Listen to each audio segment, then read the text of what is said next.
मगर यहाँ पे एक बात बहुत याद रखने की है कि अल्लाह ताला जो है ना, उसने किसी भी जालिम को छोड़ा नहीं। जिस जालिम ने भी ये जुल्म किया है, वो यकीन माने इस दुनिया से जलील होके गया है, उनका बहुत बुरा अंजाम हुआ है, कोई भी उनमें से सही नहीं, ठीक है।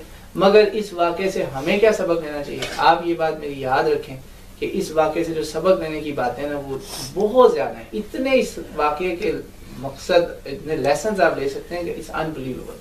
सबसे बड़ा एक मकसद इसमें एक और बात मिलती है, जो है इमाम अलैहिस्सलाम की वो नमाज, उस दिन की वो नमाज भी याद रखने वाली कि आपके गुलाम ने आगे कहा कि इमाम नमाज निकल रही, तो इन्होंने उन जालिमों से, मौलाना तारिक जमील ने भी इसका बयान किया भी, वो भी आशिक़ रसूल और आले रसूल है। हालांकि वो उनके, मैं बताया कि उम्मत में सब हुजूर से मोहब्बत करते हैं, हमजा आप ढूंढे ऐसे लोग। तो उन्होंने आगे कहा कि इमाम नमाज निकल रही, उन्होंने कहा अल्लाह ताला तेरे चेहरे को क़यामत के दिन नूर से मुनव्वर करे, तुझे इस जंग में भी नमाज याद है। नमाज बहुत बड़ा सबक। और उन जालिमों से कहा मुसलमान है, ये वाहिद जंग है कि मारने वाले को भी पता है कि ये हक पे है, मारने वाले को भी पता है ये हक पे है। कहा हमें नमाज पढ़ने दो, कहा नहीं नमाज नहीं पढ़ने देंगे। तो इमाम ने कहा बस ठीक है, तीरों की बारिश में नमाज होगी। ये हम लोग ठंडे कमरों में, ठंडे बिस्तरे, गर्म बिस्तरे, जो चाहिए गर्म पानी, ठंडा पानी सब मिलता है नमाज में। और बीबियां, वो टीला आज भी मौजूद है जहाँ बीबी ज़ैनब ने आके, वो करबला में इन्होंने बुलडोजर चलाए, इन्होंने घोड़े भगा दिए लाशों के ऊपर, मगर आज भी करबला वहाँ मौजूद है। इकबाल कहता है अगर मुझे शरीयत ना रोकती तो खुदा की कसम मैं करबला की मट्टी को आंखों के साथ लगा के फिरता। उसने कहा ना मेरी आंख का सुरमा है खाके मदीना और नजफ। इकबाल कहता है, अल्लामा इकबाल है अल्लामा। तो वो उन्होंने नसीहतें की थी ज़ैनब को, और वो नसीहतें जो थी ना, उसके बाद लोग कहते थे लगता है ज़ैनब में अली की रूह आ गई, इतना पहाड़ जैसा उनमें आज़म। मना किया उन्होंने, बीबी ज़ैनब को डांटा, वो हौसला छोड़ दिया, मेरे बाद हौसला नहीं छोड़ना, इनकी तुमने हिफाजत करनी, तुमने ये पैगाम वहां वहां पहुंचाना जहां भी नहीं पहुंचा। ये जो अपनी तरफ से वो लोग जलील कर रहे थे, मगर वो जब जहां जहां महलों में जा रही थी ना, वहां वहां तकरीरें कर रही थी। एक औरत ने करबला को जिंदा किया। देखिए औरत की जगह, आप औरतें हैं, मैं इसलिए आपको एक बात बताना चाह रहा हूँ कि पहचाने इस ज़ैनब को, साबिया भी है, हजूर के घर से भी है, और घर वालों में भी सबसे ऊपर 3 दर्जे। इसने वहां करबला को जिंदा किया, इसने वहां बताया कि करबला क्यों हुई। आप इस बात को प्लीज दिल पे कोई ना ले।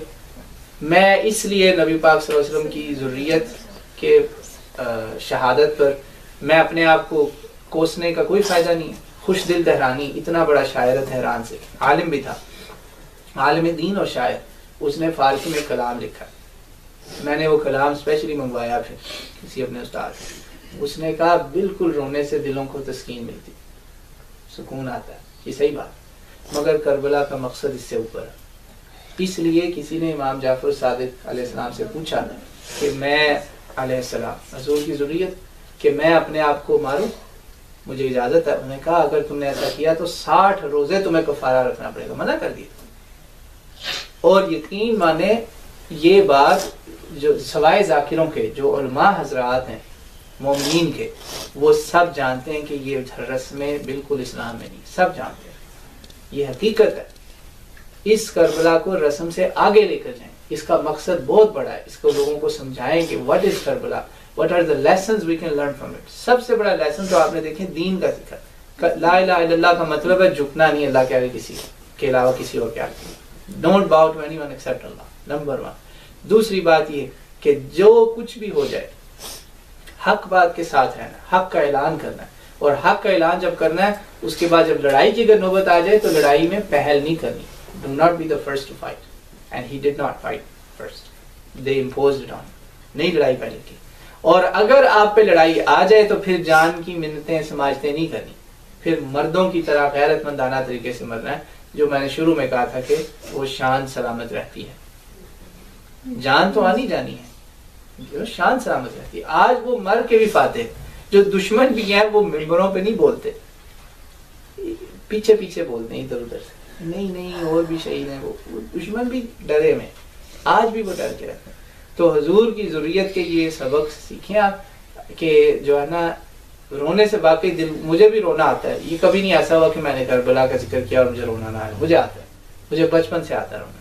और जब मेरा नबी रोया तो मैं क्यों ना रोऊं, मुझे कौन रोक सकता है उस रोने से। ये दलीलें, हम रो सकते हैं, बिल्कुल रोएं, मगर मेरी बात याद रखें मेरी माएँ और बहनें, आप के इस करबला के मकसद हैं कि देखें ज़ैनब वो उम्मे कुलसूम जिससे लोगों ने चादर छीनी, छोटी सी बच्ची थी, उसने अपना मुंह छुपा लिया। लोगों ने कहा तुम तो छोटी सी, तुम्हें क्या फिक्र है, तो जालिम फौजी तो मुसलमान थे ना, शरीयत तो सबको पता है, तुम क्यों मुंह छुपा रही हो। उसने कहा कि नहीं, तुम्हें कुरान नहीं पता, सूरह कौसर भी कितनी छोटी सूरत है, मगर है वो भी कुरान की सूरत। जब अगर मेरी माएँ बहनों के तुम चादरें छीन रहे हो तो मुझे अपने पे भी शर्म आ रही, मैंने आज तक सर नंगा नहीं किया।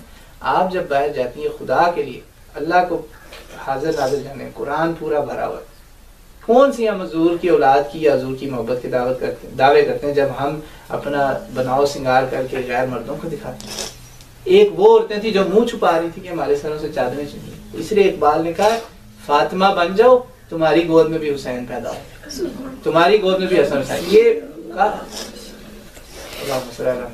तो इसलिए ये सबक सीखें इनके वाकयात से और उनकी जुर्रत को देखें कि उन औरतों ने करबला का पैगाम आगे पहुंचाया, उन्होंने ज़ैनुल आबिदीन को संभाला, वरना हजूर की औलाद का पता नहीं क्या होता। और देखें अल्लाह का करिश्मा, ये इंशाल्लाह जुम्मे के खुतबों में इसका जिक्र होगा कि हजूर की औलाद इतनी है जैसे मर्जी है। कई लोग कहते हैं नहीं जी बहुत सारे सैयद जाली भी बन गए, ठीक है बन गए, खत्म नहीं हुए। अल्लाह ने कह दिया ना इन्ना शान का हुआ, और वो हो गए अक्सर। आज उनका कोई नाम लेना भी पसंद नहीं करता, मैं नाम लेता हूँ मेरा मुंह कड़वा हो जाता है, मुझे उनका नाम भी नहीं लेना पसंद। तो अगर आपने ये समझ लिया कि ये क्यों हुआ, why it happened, how it happened and what is the outcome, आपकी जिंदगी बदल जाएगी। ये इसलिए इसको don't take it just as a story, it has many lessons। अल्लाह ताला हमें इसकी तौफीक दे और हुजूर की औलाद की मोहब्बत अता फरमाए। दुआ कर लें इंशाल्लाह।